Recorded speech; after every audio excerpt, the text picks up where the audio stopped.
All right. Thank you, Herman, and thank you to the interpreters. It's really exciting to have so many language requests. This is the first meeting that we've hosted over a series of years that we have done these equity meetings that we've had requests beyond ASL in Spanish. So welcome to all of our community that are joining us tonight. Good evening, and I'm Lori Benales. I am your Executive Director here at Alta California Regional Center. And I'm very happy that you have donated time tonight from your busy and precious evening hours. We are really grateful and hopeful to get some input from you as our community members to help us to shape the activities as we move forward into the months ahead, looking at ways to increase service access and equity across the communities that we're fortunate to support and serve. Tonight, we have a series of data points in data that is collected and shared with regional centers every year, our annual data set. It's about 55 pages, maybe a little bit longer. It's divided up across age, ethnicity, language, diagnosis, and service codes. Regional centers have been struggling over the years to really find ways to look at that data and make the best sense that we can to understand, to look at those trends. And over the last year and a half, we've been really fortunate here at our regional center to have hired on Elijah Jenkins. This will be his second purchase of service data meeting with us. And he's been able, through the lens that he is able to look at this data, help us to sort it out differently and to learn in different ways. So I'm excited to dive into the report tonight. And at the end of this report, we have some time set aside. Hopefully it'll be about 30 minutes, maybe longer, where we can engage in a conversation and get some ideas from you all. This is not your one and done opportunity. You'll have opportunities to provide written feedback to us as well. There'll be a email distribution that will be, or an email designated address that will be shared in the chat that we really welcome for you to provide your feedback, input, ideas. We take all that information and it really helps us to design the way forward in the initiative and activities that we commit to doing over the next year. So with that, I will hand it off to Elijah Jenkins, who will kick off this meeting. And again, I welcome you and thank you for being here. Thank you, Lori. Hello, everyone. Good evening. My name is Elijah Jenkins. I'm the data scientist and system operator for Alta California Regional Center. And I help compile the initial part of our analysis. The latter part of our analysis will also be presented by our client services directors, Michelle Johnson and Jen Bloom. But I will share my screen and we'll get going here.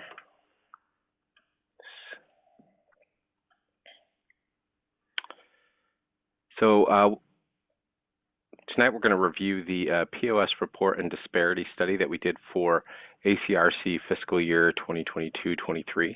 This is a comprehensive review of our POS data, interviews with our 1 to 40 caseload holders specific to language access, and a review of public data sets and current research regarding service delivery in the public sector specific to equity.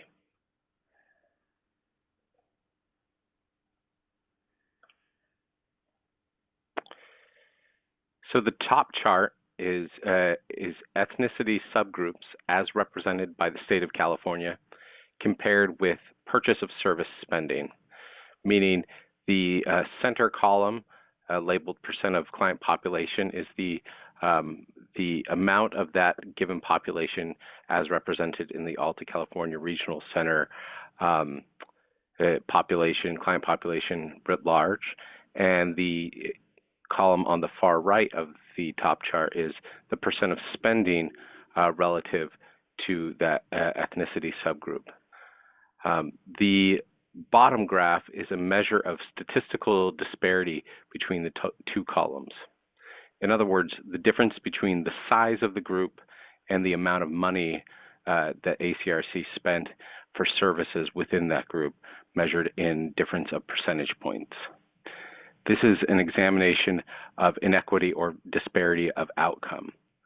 So how do we attempt to measure inequity or disparity of opportunity?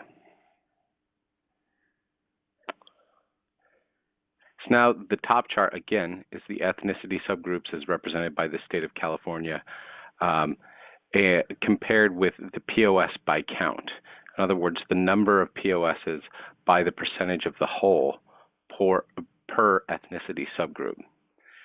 POS by count is a better indicator of equity of access or equity of engagement as it measures the count of services by purchase number instead of by purchase price, which can fluctuate depending on a variety of factors that are not necessarily in the control of our service delivery system or our agency.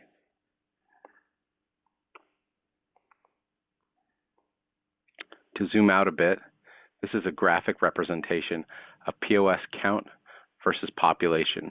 So a similar visual representation from the previous slide. The trend and the differential measures tend to indicate that the engagement by population are trending in a positive direction, which is what we like to see. But there is still some disparity that we would like to address and see if we can account for in these numbers.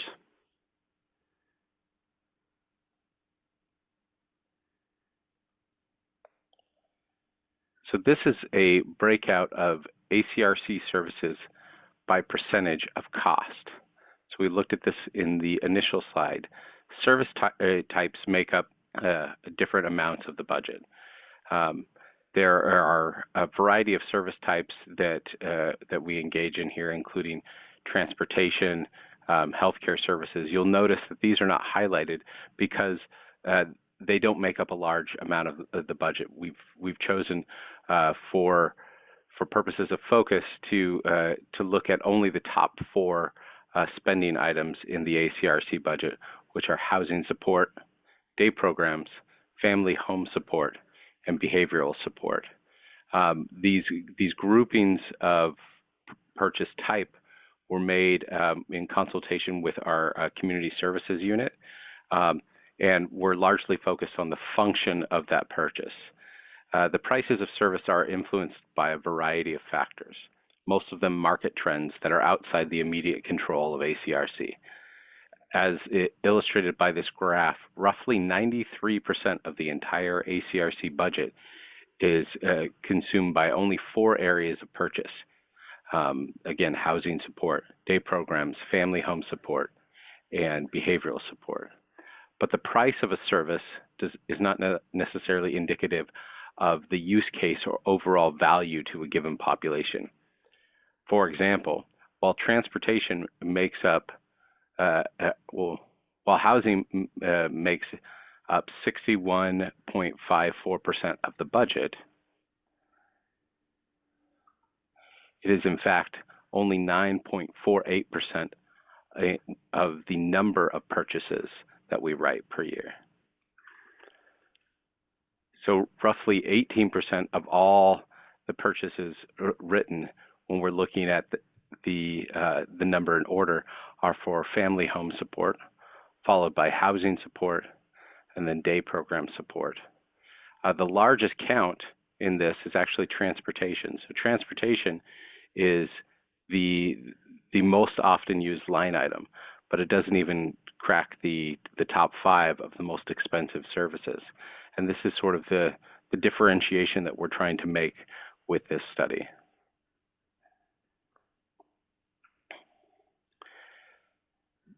Now here we're getting a little bit into the weeds. In this one, we are looking at ACRC services provided by percentage of count with a comparison of cost. And this is divided out in essentially housing situation. So of course, the clients that are listed as living either with a parent, relative, or legal guardian tend to overwhelmingly engage in family home support. But as you can see in the pie graph to the far right, family home support only makes up 11.93% of our entire budget, meaning despite the high engagement in the support in this given group, the cost of that service is relatively low when compared with the other ones. Those clients listed as living in independent living, community care licensed facilities that are 4 to 6 bed, and supported living overwhelmingly engage in housing support. Additionally, housing support is our most expensive service, and when compared to the others, makes up the largest percentage of our budget. So that informs the way that we try to make sense of equity of access versus equity of cost. Here we're digging a little bit deeper into home choice. So at the top, you'll see the average monthly purchase price for a given purchase for a client in these 4 settings. So again, parent, family, guardian, the average purchase price, purchase amount for a client is $1.9 thousand. Independent living, which is a much smaller population, $3,000. Client care facility, $15.9 thousand. And then supported living, $23.3 thousand. And this is how it starts to break down in terms of understanding the difference between the disparity between the amount that something costs and the amount that a given ethnicity subgroup engages in a particular service. There are questions that are still left unanswered, but what this does say is that there's a stronger correlation, and so we think also a causal relationship between the home choice or place that a given client is living and both the type of service that they tend to choose and the amount that that service costs.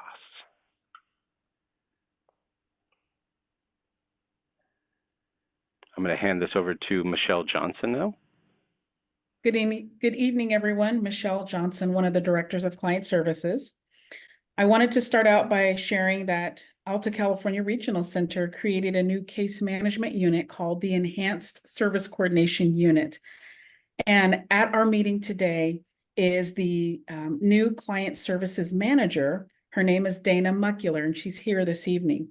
Dana is not new to Alta. She currently works for us and manages an adult case management unit. Dana has a master's degree in bilingual and multicultural education and has an opportunity to fulfill her passion managing the Enhanced Service Coordination team and our cultural diversity specialist, Shamir Griffin. Dana will be heavily involved in this presentation next year. ACRC has 6 enhanced service coordination caseloads. These specialized caseloads were created by legislation in 2021 and have a max ratio of 1 service coordinator to 40 clients. Clients eligible for this caseload have low to no POS, which means the cost of their services is under $2,000 annually, and clients served in this unit either speak Spanish, Punjabi, or identify as Hmong, Russian, or African American. These were the groups with the highest population of low to no POS clients. The 6 enhanced service coordination SCs represent the culture or community they serve. This means that the enhanced service coordination SC who serves individuals that speak Spanish also speaks Spanish themselves. This slide depicts by percentage the language of the clients and families receiving enhanced service coordination. Next slide. This slide illustrates the diversity within the language itself. When we look at individuals who speak English, there are individuals who self-identify as Hispanic, African American, Asian Indian, Japanese, and other Asian. When we look at individuals who speak Russian, there are individuals who self-identify as Russian, white, or other, as well as unknown. Individuals who represent Spanish, Hmong, and other Indio also self-identify as the same race. This slide also depicts that ACRC has made progress, previous slide. This slide also depicts that ACRC has made progress with increasing service access. In fiscal year 21-22, the average POS dollar amount was $2,500. In fiscal year 22-23, The average POS dollar amount increased to $3,910. The POS count also increased. In 2022, the POS count was 272. In fiscal year 22-23, the POS count nearly doubled to 536, which suggests that clients are requesting more services. What does the data tell us? That the reduced 1 to 40 caseloads allow SEs time to complete in-person, quarterly, face-to-face visits and time to build rapport and relationships. With increased engagement, enhanced service coordination SEs educate clients and families, and they also assist with exploring resources and help navigate services. When individuals know more about services, they typically ask for more services. To date, 293 clients have been served on an enhanced service coordination caseload. Next slide. ACRC is committed to ensuring that information in a client's IPP is translated into the native language for the client and caregiver. This slide depicts the languages of translated IPPs. 85.94% of IPPs were translated into Spanish to meet the language need of a client, and 89.06% of the IPPs translated into Spanish was to meet the language need of a caregiver. The data reflects that translation requests took on average 20 days to complete. This data is specific to the timeline of September to November 2023. ACRC is participating in a regional center performance measure. The measure requires ACRC to collect data on the number of IPPs translated and the length of time to complete the request. According to WIC 4646.5a, regional centers shall offer and upon request, provide a written copy of the IPP to the client and if appropriate, their parent, legal guardian, or conservator, or authorized representative within 45 days of their request to translate the IPP in a threshold language.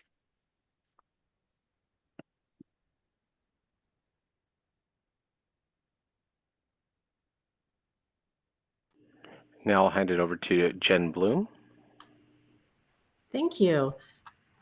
And Elijah, I'm seeing a different slide here. Maybe something's wrong with my end. Excuse me a second. Okay. All right. Much like the state of California, Alta California Regional Center's clients, families, and employees are diverse. The pie chart on the left side of your screen includes languages spoken by all clients. Excuse me, Jen. The slide that is showing is IPP translation, so we do need to That's advance what I it. was seeing too, and I was wondering if something was wrong with my internet. I see a slide that says language, all clients' languages, non-English speaking clients. I see the same, the language. Same. So do I. Oh, Lori, it's you and me. All right. Well, I'm stuck on IPP translation. Get me too. out. I'm stuck on it too. Okay, shall I proceed? No. It sounds like no. Okay. Oh, wait. Okay, mine has changed. Is yours? No, but I do know what the slide depicts, so I think I can go ahead. Okay. So let me start again with this slide. Much like the state of California, Alta California Regional Center's clients, families, and employees are diverse. The pie chart on the left side of your screen includes languages spoken by all clients, with the English language included. 12% of the ACRC population speaks a language other than English. The chart on the right side of your screen depicts languages spoken with the English language removed. Here, 61%, or about 1,700 of our clients, speak Spanish. 24%, or about 800, speak a language that the state has classified as Asian. And 15% are categorized as other language. We group the data the same way that the state of California does for the purposes of statistical simplicity. There is support across the state to represent languages more accurately. For example, Asian language encompasses a wide array of languages, and other does not tell us about the languages spoken specifically.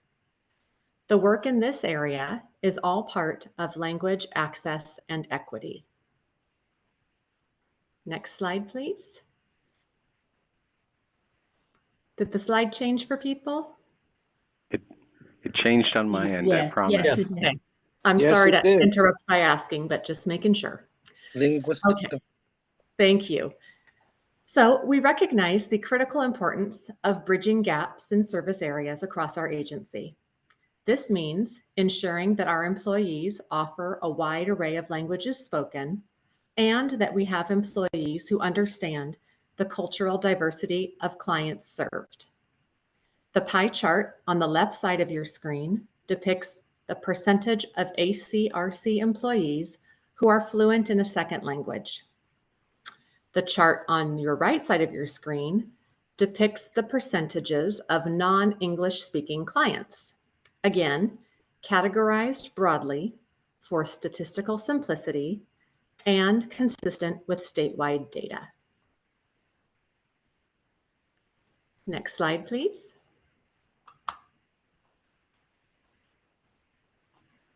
ACRC is proud to share that we currently have 137 employees who are fluent in a second language.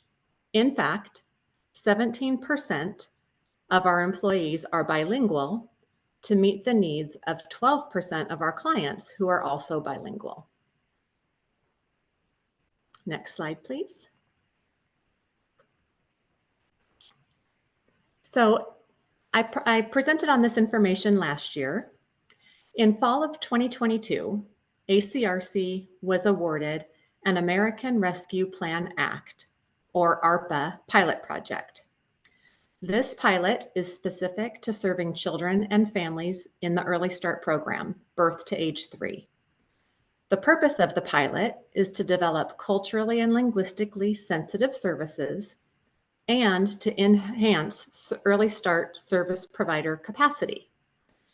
We want to thank and acknowledge many of you who have helped us to inspire this initiative. Specifically, we heard you share that families who live in remote and underserved areas need better and more frequent access to services. Families need the option to receive services during non-traditional working hours and need services delivered in their native language. So far, we have served 700 children with 34 vendored providers participating in our pilot. The number on the right with the plus sign in parentheses reflects the increase in participation or number of services since we reported last year. We've served families of 17 different ethnicities and in 15 different languages, all in person. 900 clients have been served during non-working hours. And of those 9 working hours, 92 of those were on a holiday, such as Labor Day. 605 were during early mornings or later in the evenings past 5 o'clock. And 203 were served on the weekend. Through this project and incentives to vendors, we have hired, or our vendors have hired 5 new Early Start therapists who speak Spanish and who provide direct service to children and families. There are additional new hires pending under this pilot project.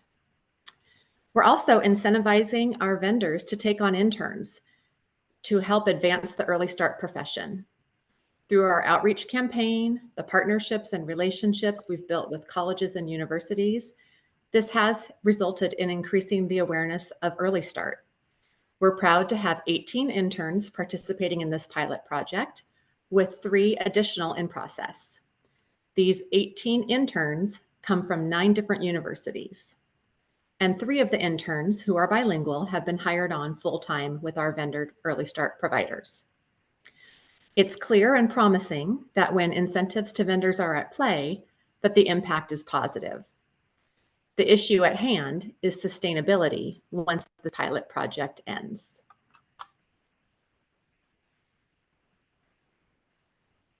Thank you. I'll hand it over to Herman, I believe. Thank you, Elijah.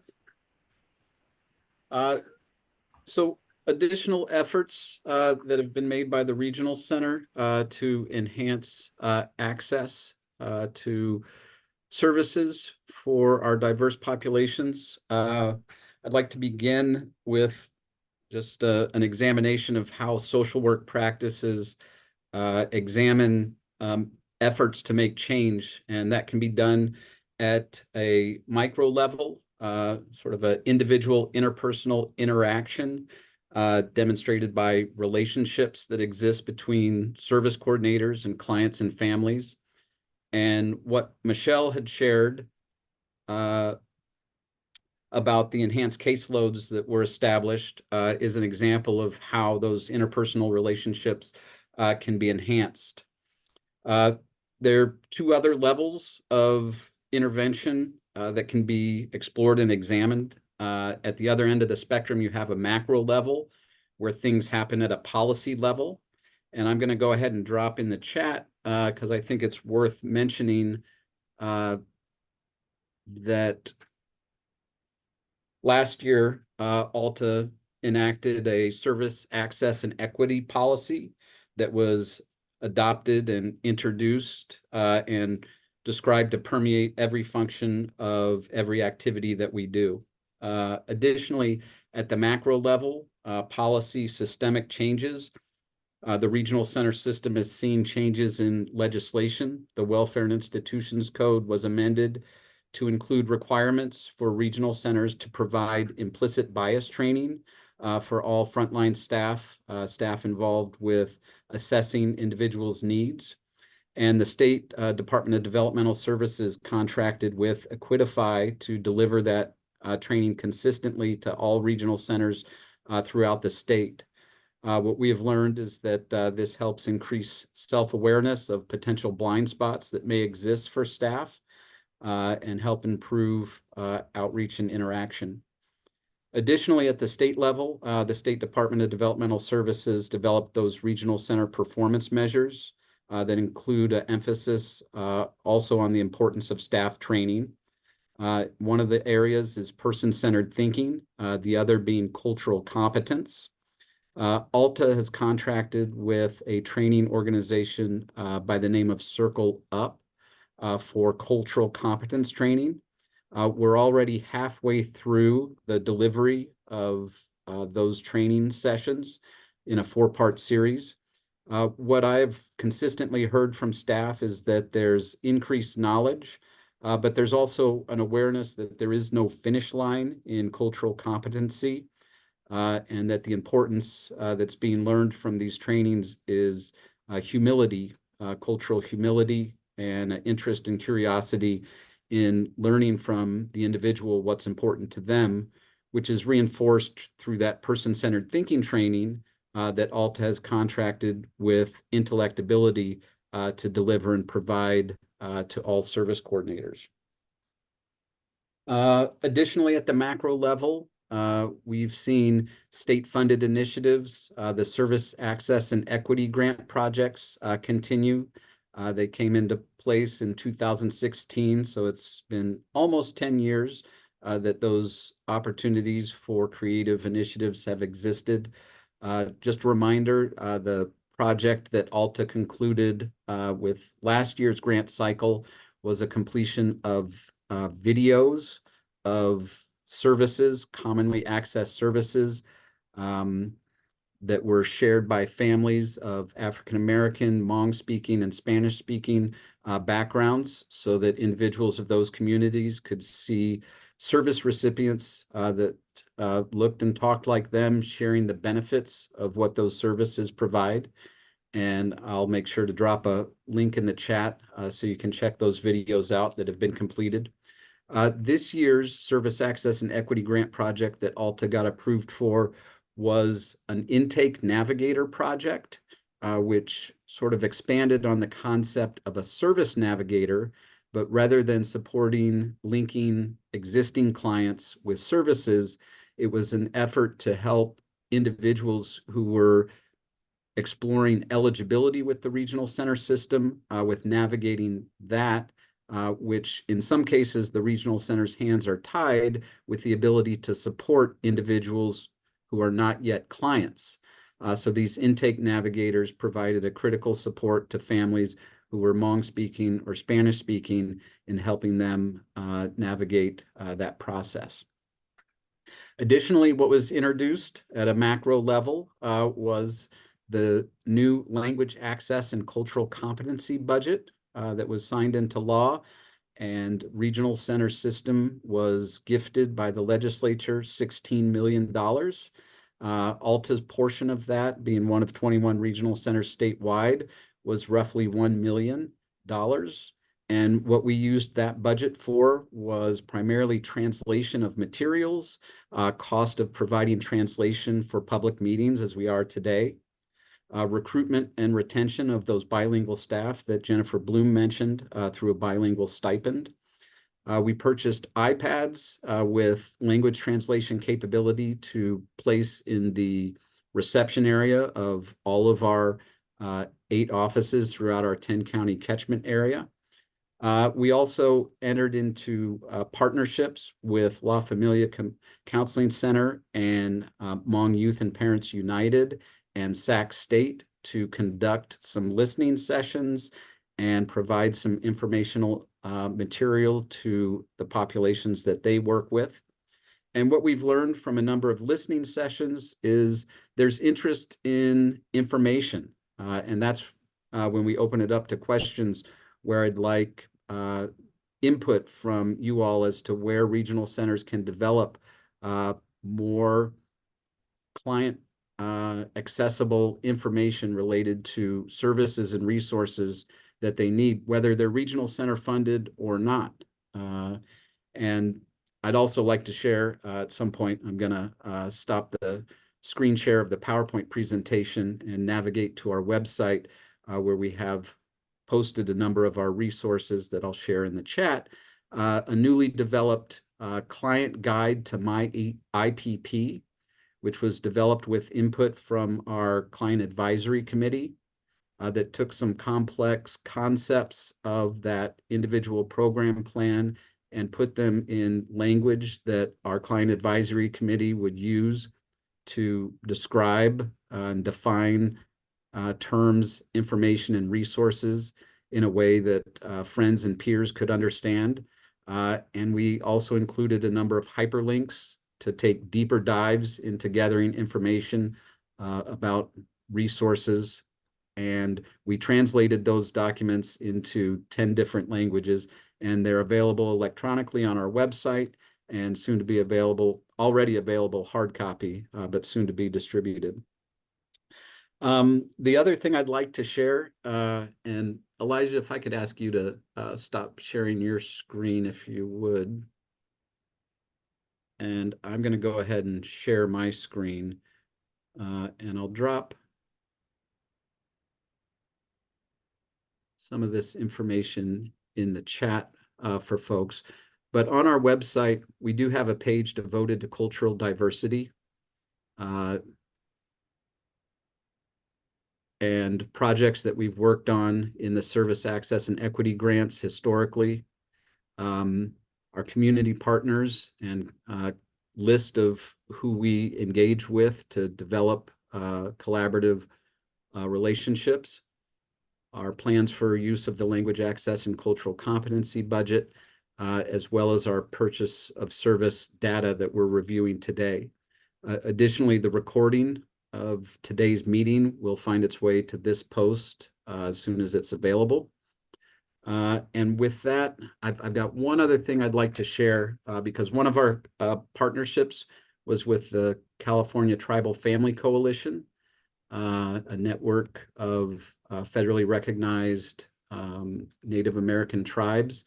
And Alta California Regional Center has added to its list of 10 counties that are served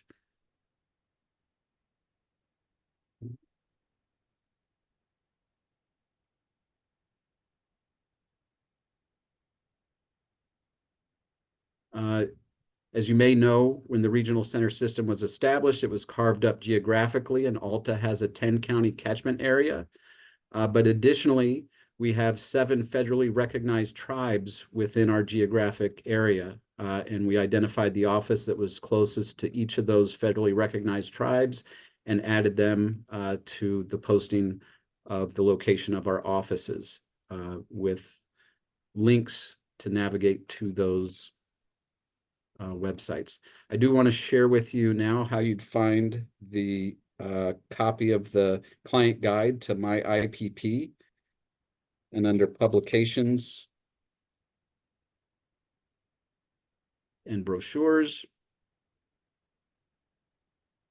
a client guide to my individual program plan, available in multiple languages. And what the English version looks like is a 17-page document that has a table of contents that can hyperlink to areas of interest and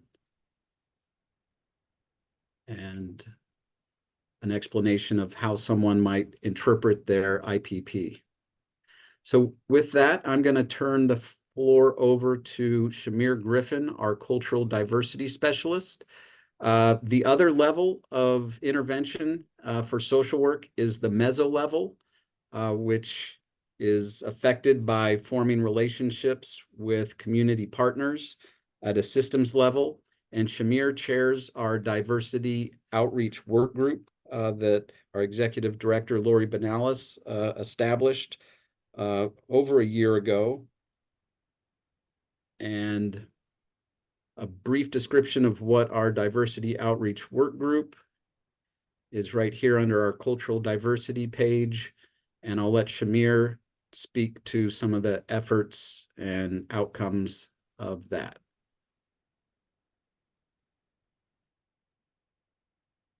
All right. Good evening, everyone. As stated by Herman, my name is Shamir Colley Griffin. I am the Cultural Diversity Specialist for Alta California Regional Center. My job is to help make sure that our clients are heard and understood and that we meet them where they are in both a culturally competent and culturally humble way. That involves working closely with service coordinators as well as community partners, and doing a variety of different outreach as well as empowerment and self-advocacy exercises with them. Some examples of such would be when we perform outreach at local community events and provide information in target languages and have staff around who are part of the community. By having someone who is both culturally and linguistically a member of the community, it allows for families, individuals who self-identify to be able to better project themselves when it comes to receiving services and seeing that there's availability and also acceptance, as well as to address some of the cultural stigmas that are unique to each of our communities. In addition to that, part of being the CDS for Alta and working with DAO is being able to help establish better rapport. At times, services like and access to service isn't just a cultural and linguistic need, but also one of location, as stated prior by, I believe, by Elijah Jenkins. Some of our clients, they have limited mobility or limited technological access, and being able to go to a local nonprofit like Now Familiar or a Roberts Family Development Center and work with them allows them to have access to better resources. And then by our staff working with these organizations and forming these community partner bonds, families who would normally, and individuals who would normally not have access or have limited access or no access to our services are now able to apply, gain access, and then become advocates themselves by receiving access. The power of an individual story when it comes to working or receiving services is incredibly beneficial for both the storyteller and for those who listen. Yeah, so thank you for your time and thank you for listening.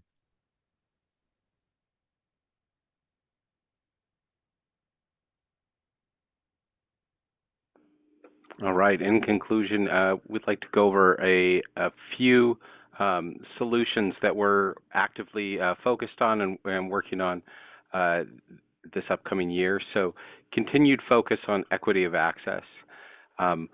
ACRC is engaged in a comprehensive redesign of both the way we do case management and the way we collect data at our agency. And part of that design is the development of a family and client portal.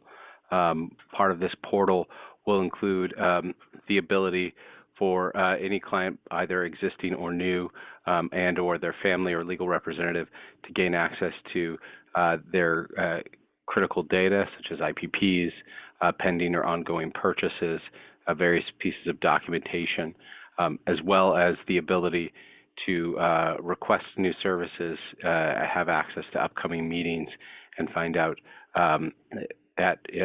without notice who their service coordinator is, what unit their case belongs to, and who the supervisor of that unit is.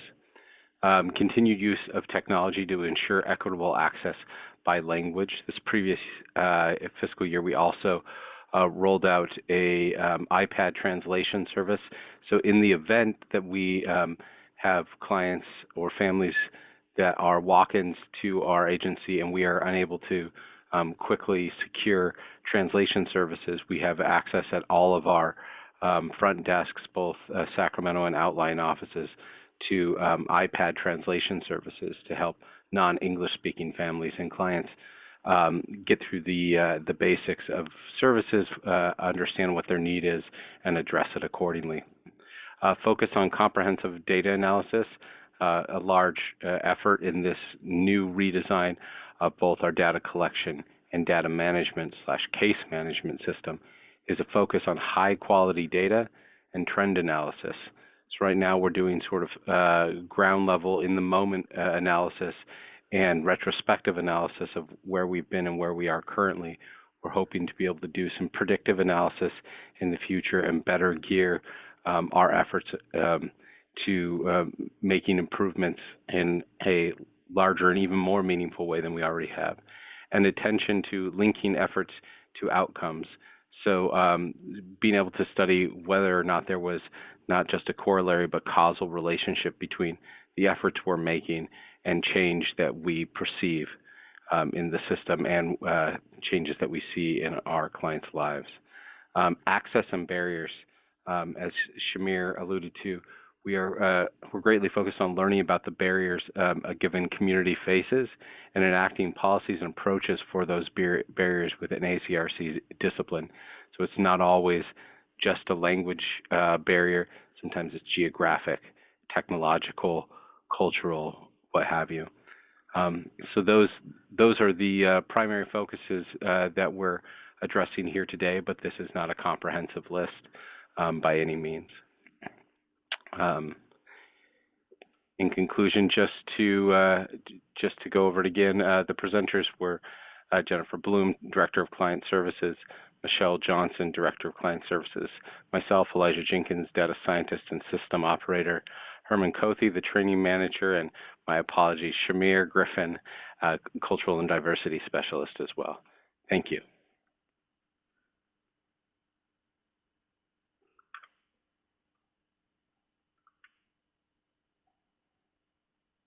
I think I'm going to hand it to Herman at this point. I think he owns the agenda. Oh, thank you, Elijah.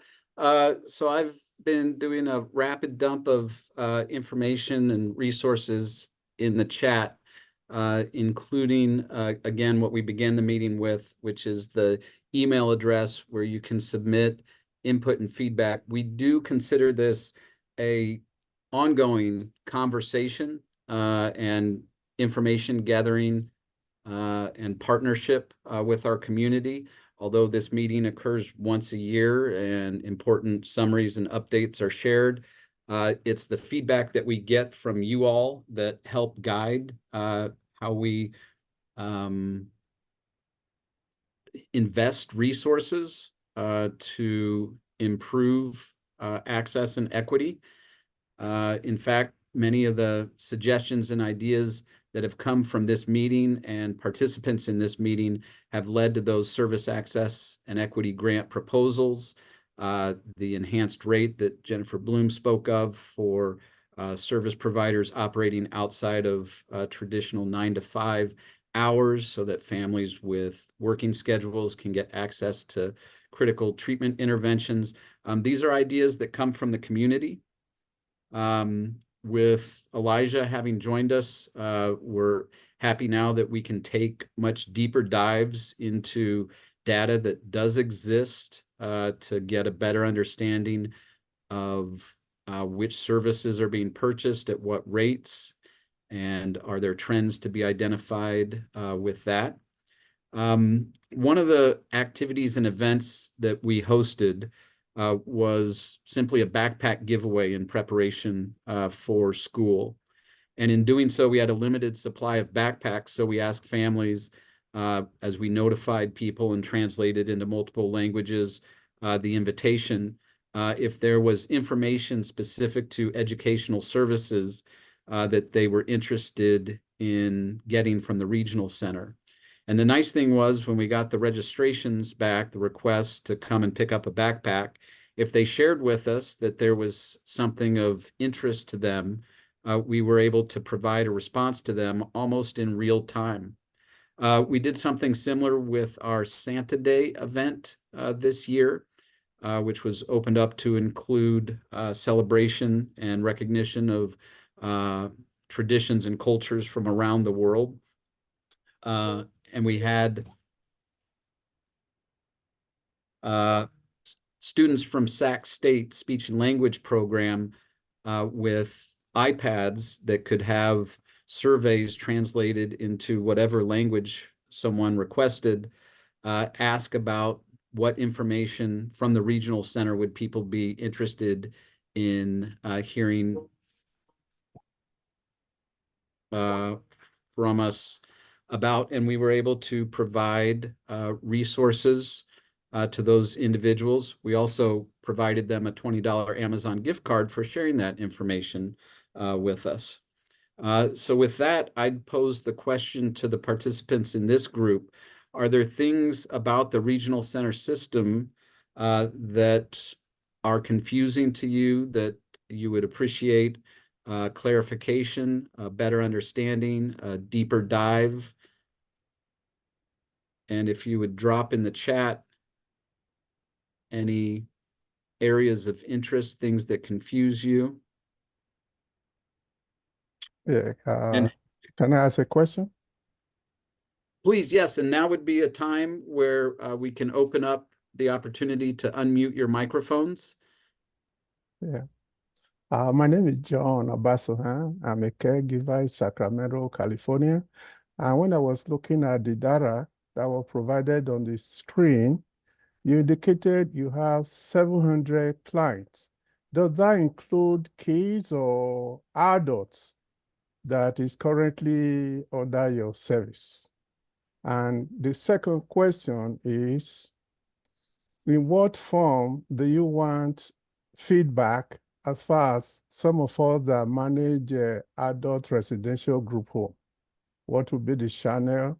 Do we have to go through the service coordinator, or we should be able to provide information to your office?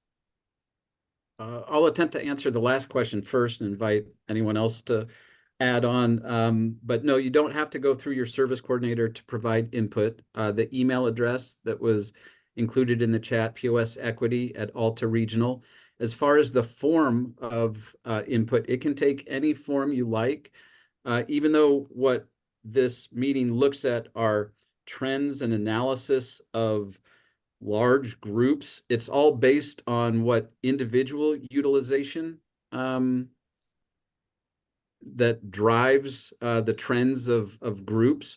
So if you have a personal story to share, even if it's unique to you and not similar to what anybody else has gone through, we'd still like to learn from that and hear from that. And as far as the first question, I think the statistics of the data of the number of clients we serve would be inclusive of all ages, children and adults. And Herman, All right. if I can Thank speak you. to that clarification point around the 700, that is a data point that I shared specific to the Early Start pilot project, where I was reporting that over the course of this year, we have served 700 children in Early Start. So that was just one little carve out, one project that we're working on. not reflective of our entire client population. So I hope that helps. All right, thank you. You're welcome. There was a question from a Nicole Mion. Clients served through Enhance Equity Project. Were the clients served unique and unduplicated, or did it count hours served by clients? So yes, the clients served in there were all unique instances. We have a pretty comprehensive deduping process, but we didn't count by hours, no, if that answers your question.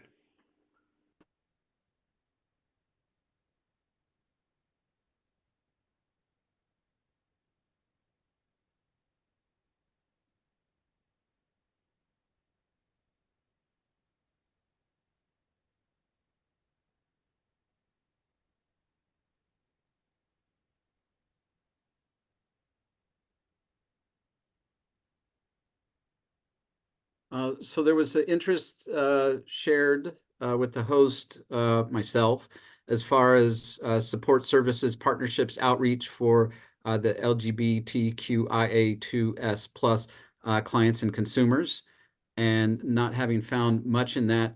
To be honest, we've done quite a bit of very focused outreach and engagement and partnership with communities of that group. And Shamir, would you care to speak to some of the partnerships and events that we've presented and tabled and had booths at? Gladly. All right. So, okay. Let me go in chronological order. So first year was like a really big year for Alta California because we attended our first, as an agency, attended our first Pride Festival. Herman displayed one of the flags that we got. We had a large amount of staff come out from all across the departments who were willing to come out in March and be engaged and pass out just small things. It was more so being able to have visibility. A takeaway story from that was when I was setting up before a lot of the staff were there, I actually had a client who was younger show up and was just so excited to see just someone from ACRC there, because statistically speaking, those who have ASD or higher have a higher chance than their neurotypical peers to be LGBTQI plus. And being a member of the LGBTQ plus community myself, having any form of representation and a voice within a field in health and psych and such services is incredibly important. So like that was just a case study example. Outside of that, we have worked with several of our local PFLAG organizations such as the Placer, PFLAG Sacramento, PFLAG, in order to reach out and go to individual meetings, work with parents, families, to be able to get information. Some families, individuals who I met during my first meeting, 4 of the people actually had qualifying diagnoses and weren't aware of services or the broad amount of services. So just going there to the spaces helped get us out into a more intimate and support group setting. Aside from that, we've been working with Gender Health Center, as well as providing information to our clients regarding services such as Transgender Health Line, which covers just like what other people might consider to be small, being able to change someone's identification card to the gender of their choice and covering the cost, as well as us working with the Sacramento LGBTQ Center and the Lavender Library. So, and we have done events, and we've been involved in such events as Transgender Day of Remembrance, which is the first for us. And this weekend as well, we'll be involved with Latino LLC and Sacramento LGBTQ Center for their outreach event on the 24th. So we are involved in the LGBTQ Plus Center, and we are not going away. So thank you for asking your awesome question. Thanks for sharing all that, Shamir. I know you've been very involved in building those partnerships and relationships. And I see Maureen has had her hand up and waiting patiently. So if you'd like to unmute.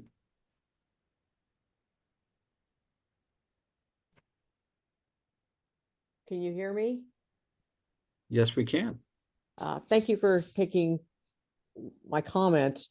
The part I'm confused on equity of access versus equity of cost. And I'm not going to ask you to try to explain it, but I really don't think that's the way the legislature was going for all these reports they wanted from the regional centers. But what I want to ask about is from DDS, we know that in 22-23, that Alta only, for IPP authorizations, Alta only expended 63% of what was authorized. So people are going through working with their service coordinator and they need these services and only 63% of what's authorized was expended. What can we do to get that up?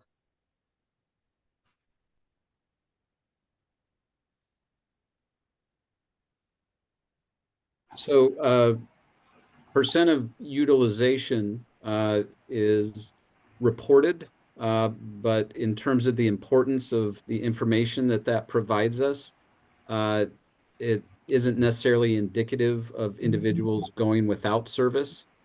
Sometimes services are authorized at a quantity that families don't intend to use as a safety net. Things like day program access that are authorized at 23 days per month because that's the number of weekdays that exist in any given month, only get funded based on actual attendance. Respite authorizations often get funded at an amount to provide a comfortable safety net for a family and then don't always get utilized to the full extent. There are a number of reasons that utilization isn't at 100%. And I welcome anyone else from the regional center if there are other. Yeah, thank you, Herman. It's Lori. To add to that, there are multi variables that contribute to the utilization rate. So you've got a purchase of service that's been identified. The timeline for when a purchase is written, the number of units, days, hours can also have a contributing factor. But with our regional center, we write a purchase of service after we have made a referral to a provider. Whether or not the provider has been able to determine that they can meet that need within the next day, the day after, the week after. Our intention in writing a purchase and making referral is that the service will be available as soon as that purchase is processed. And sometimes we put the purchases in and they aren't available until a week or so later. So there's that non-utilization when a purchase is in place. But there are a lot of factors that contribute to those numbers. Maureen, as you shared the data on multiple meetings over this last couple of weeks, you need to also mention too that it is data that is shown statewide across 21 regional centers with a utilization rate that is essentially the same. So in terms of the this regional center being an outlier, that is not the case. We are right in line with where every regional center is in their purchase of service utilization. Thank you for answering. You're welcome. Deborah, I see, has a hand up. Yes. Thank you. Alta is talking about how they involved in the community and doing things in the community. I have never seen Alta involved in anything that got to do with the Black community. So what have Alta been involved in that got to do with the Black community? Oh, certainly happy to answer that. We've been definitely involved in lots of different communities with the African-American population. And I wonder if Shamir, you might share some of the activities that we've done just over the last several months or even over the last year. All right. Good afternoon, Deborah. Thank you for bringing that to our forefront. So ACRC has done several things in order to be incorporated with the Black community, not necessarily just with outreach, but also with like sponsorships. So I'll go over a few things.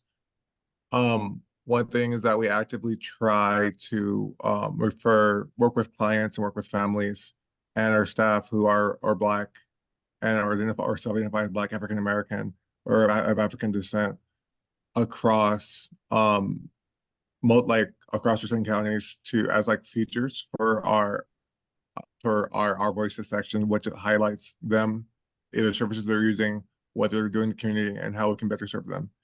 In addition to that, we have done outreach and we've worked with Sankofa, which is a Black family support group that provides support for those who have children who have disabilities.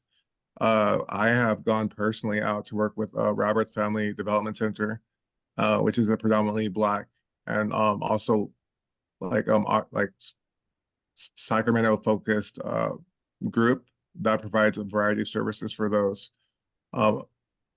We have also worked with, I'm sorry, there's just like a couple of other agencies in my mind, and I'm trying to just speak slowly so that I don't ramble and talk quickly. In addition to that, we have been in places like Del Paso Heights. My manager himself has gone out there and done demonstrations and educations. We have worked at local libraries that serve predominantly Black neighborhoods as a way of being where community members are at, and we've worked with even local FRCs from like family resource centers and birth and beyond sites that have a large Black population, and worked with the staff there, as well as have offered, like I personally offered my own time to be able to speak with family members, as well as those who are school age about services that were available to them. So we are out there, and there's even photos if you would like to see more of what we have done. If you're unsure if we've been involved in Black events, as my supervisor Herman had mentioned earlier, we do have a cultural diversity calendar. In addition to that, on our public Facebook page, our amazing communication specialist, Leah Castro, she has uploaded photos of our work in the community, and you can see the families we work with, as well as the areas that we've been in. And I hope that answers your questions. If you have a more pressing concern as to what you would like our involvement in the Black community to look like, or organizations you would like for us to work with, I'll drop my email in the chat, and you can feel free to email me. That's exactly what I was going to suggest. So thank you for saying that, Shamir. And thank you, Deborah, for your comments. We're looking forward to hearing back from you. Thank you. You're welcome. And if I could add just on that note, our diversity outreach work group that I love because it didn't cost a dime, and it just draws on the wealth of information of our diverse workforce to bring to our attention those activities that can fill our calendar, because we want to be out there. We want to find events that connect with our community, that give us the opportunity to build those relationships. But we don't know what we don't know. And if there are activities or events that you're aware of, again, as Shamir mentioned, and this would go for any population, any community, I don't think we've turned down an invitation to come set up a pop-up tent and a table and a trifold and bring brochures in multiple languages and share.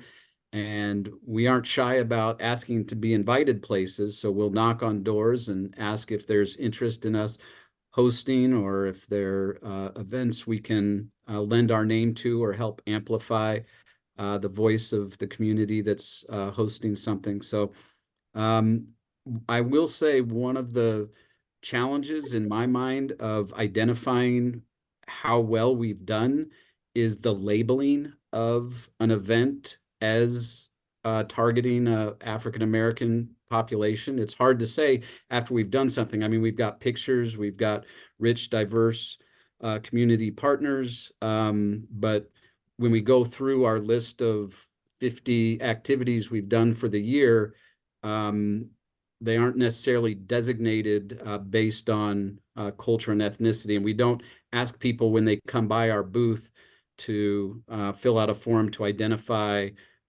what nationality or ethnicity they identify as we form those connections. So we welcome any suggestions to increase our footprint in any community. And that would be a great opportunity, again, year-round conversation. You've got our email contacts. Let us know if there are places you want us to be.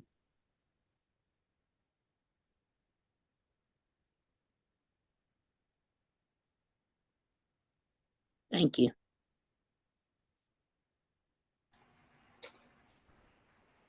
So we're at about 6:15. The meeting is scheduled to go for another 15 minutes, and we're certainly, interested in continuing to have a conversation. I don't see any other hands up.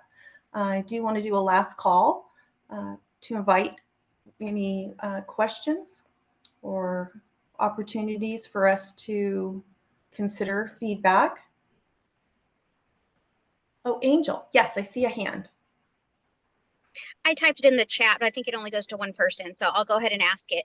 Thank you. On the topic of expanding reach to culturally diverse communities, the outreach is wonderful. I'm so happy to hear that. I'm wondering about if there's any targeted outreach to increase the number of vendors who are culturally diverse and offer culturally responsive services.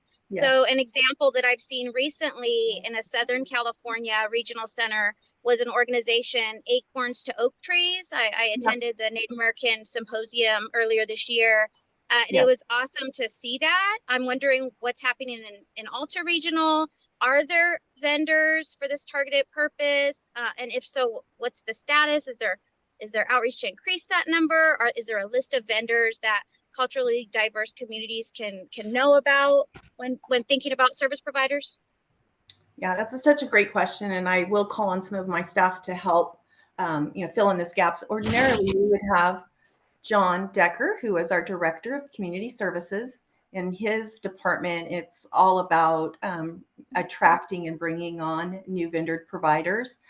In terms of service access and equity, language, culture, we are very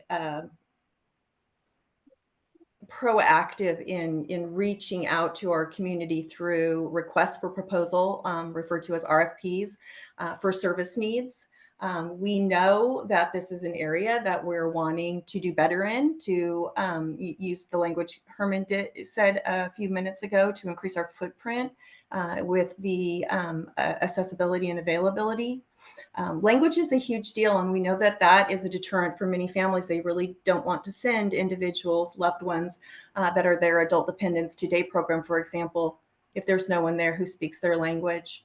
And so we're wanting to make sure that we fill that space. So we are putting in those proposals, those requests for proposals, the intention to come with those that speak languages other than English. And the Department of Developmental Services have been helping regional centers in this space over the last couple of years, and we're getting ready to lift one of their workforce initiatives on a bilingual stipend for direct service providers that speak a language other than English. And we, as Alta California Regional Center, are helping the department to lift the billing and get that ready, set, go. And we've been working with some large providers that have a large contingency of individuals who have a second language of ASL. And so we're utilizing them as we work through the pilot project. Billing is the sticky wicket here. We're trying to put together a system that is seamless, because there could be providers, DSPs, the direct service providers, that work across more than one vendor, for example, and we want to make sure we capture just one of the payments when we do that, because the department has some criteria around that. So we are getting ready to launch that statewide. So that's been an area that's been a success for vendors to attract individuals. The other piece too, for our regional center and Valley Mountain Regional Center, we've been endeavoring in a partnership with our provider community over the last 2 years, utilizing the home and community-based service waiver dollars, grant dollars through the Department of Developmental Services, to put together an intentional effort, a campaign to increase the footprint of providers to get workers.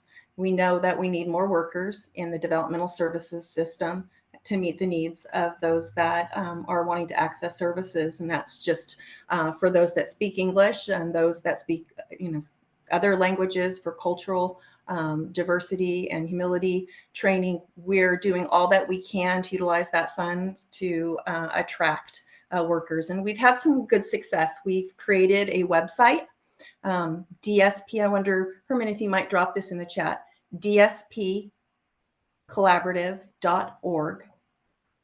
It is a website that we have created across both regional centers with, again, our provider community that's jumped on board. That is specific for our providers to upload their information about their agency and to share pictures, videos. They can upload. It's all free to them because the grant money is supporting this. And then they have direct links to job postings that are available to them. It's all generated with a really just click and touch on the county that you're interested in working, and then those opportunities present. We are getting ready to push that out statewide once we get some of the outcomes and data points that we're endeavoring to get across the 2 regional centers that have lifted this project. But those are just a few examples.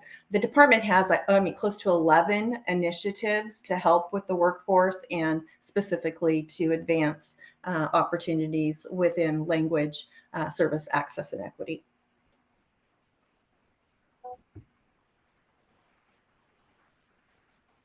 Looks like Amy Lampe has her hand up. Amy! I'm in chat. You're in chat? Well, Herman will have the LBQ flag awareness is supposed to be like this month. Okay. And I just learned about it like this month. So I was like excited to tell you. Well, thank you, Amy. I appreciate that. Welcome.